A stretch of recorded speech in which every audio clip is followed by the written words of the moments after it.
Okay, welcome back mga scalper. Mabilis ang sundot lang kay lever. So what happened is 15 minutes. Kung makikita nyo, puro green lang yung candle. So looking for uptrend lang tayo. No short mindset or counter trading mindset. So ganito yung nangyari. Paano natin siya sinundot?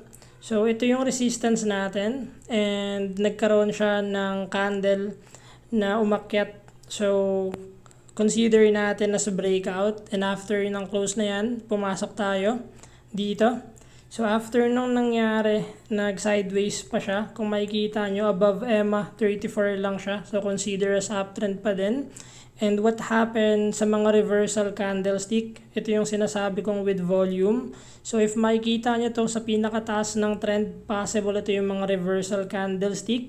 And if makikita nyo, possible exit na to. So nung nag-close nga to, naka-exit tayo dito. And yung nangyari, lumipad, bumagsak na siya ng halos 2 and 50%. But nakakuha lang tayo ng 1%. But since still a good trade, dahil walang counter trading mindset and naka-follow lang tayo sa game plan natin.